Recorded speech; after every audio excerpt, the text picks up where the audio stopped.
আমার পেঁয়াজের বর্তমান বয়স হচ্ছে ৪৫ দিন।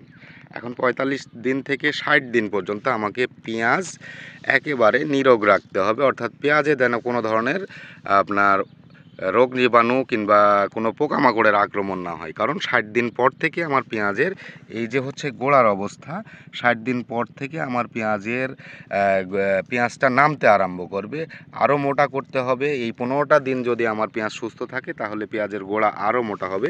এই যে দেখতে পাচ্ছেন এই পেঁয়াজটা আছে একটু চিকন, এটা আছে একটু মোটা, তো আমাকে এইটার সমান এই পেঁয়াজটা করতে হবে। সেই ক্ষেত্রে আমি আমার পেঁয়াজ সুস্থ রাখার জন্য আজকে ৪ ধরনের কীটনাশক ব্যবহার করেছি, যেন এই পেঁয়াজগুলো পুরো পেঁয়াজটা কোনো ধরনের সমস্যাগ্রস্ত না হয় এবং ৬০ দিন পর থেকে এর যে পেঁয়াজ নামার গ্রোথটা এটা কোনো ধরনের সমস্যা না হয়। প্রথমত ব্যবহার করেছি এটা হচ্ছে বিল্ডার ইপ্রোডিয়ান এবং এটা হচ্ছে স্পর্শিয়ক ছত্রাকনাশক। এটা হচ্ছে আপনার যদি পেঁয়াজে এই ধরনের এই যে পার্পেল ব্লাস্ট দেখতেছেন এই সমস্যা থেকে থাকে কিংবা কোনো ধরনের ছত্রাকের আক্রমণ হতে লাগে, তাহলে এই বিল্ডারটা আপনার প্রতিরোধক এবং প্রতিশোধক দুইভাবেই কাজ করবে।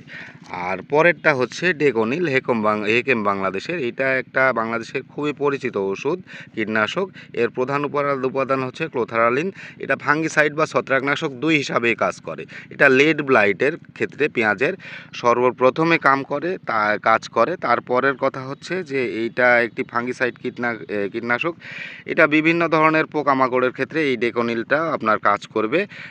এইতে করে আপনার এই দুইটা যদি একসঙ্গে ব্যবহার করা যায় ৪৫ থেকে ৫০ দিনের পেঁয়াজে, তাহলে আপনার পেঁয়াজটার ছত্রাকের যে আক্রমণ হওয়ার কথা এই আক্রমণটা আর হবে না। এটা হচ্ছে ফাইফনন, এটা তো বাংলাদেশে বহুল প্রচলিত একটা কীটনাশক। এইটার হচ্ছে আপনার ম্যালাথিয়ন এর উপাদান। এটা গুড়ি পোকা, থ্রিপস পোকা, তারপরে হচ্ছে আপনার যত ধরনের পোকা আছে এই পোকাটা আপনার আক্রমণ থেকে রক্ষা করবে পেঁয়াজকে এবং পেঁয়াজের গঠন হবে খুবই সুন্দর।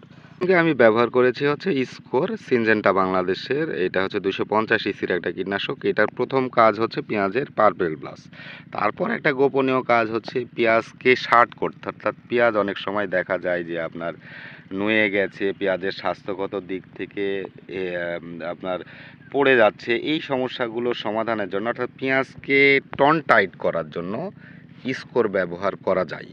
তো স্কোর ব্যবহার করলে পেঁয়াজটা হবে একেবারে সুন্দর এবং এই ধরনের শার্প পেঁয়াজ হবে স্কোর ব্যবহার করলে। সেই সঙ্গে তো পোকামাকড়ের থেকে স্কোর আপনার পেঁয়াজকে রক্ষা করবেই।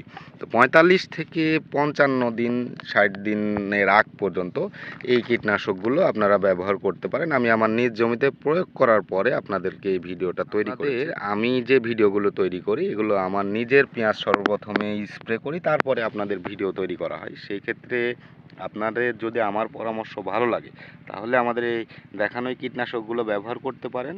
অন্যথায় একজন কৃষি কর্মকর্তার সঙ্গে অর্থাৎ নিকটস্থ কৃষি কর্মকর্তার সঙ্গে যোগাযোগ করতে পারেন। আশা করছি আমার চাইতে আরও ভালো পরামর্শ পেতে পারেন। তো আমার পেঁয়াজে আজকের ব্যবহার এই 4টায়।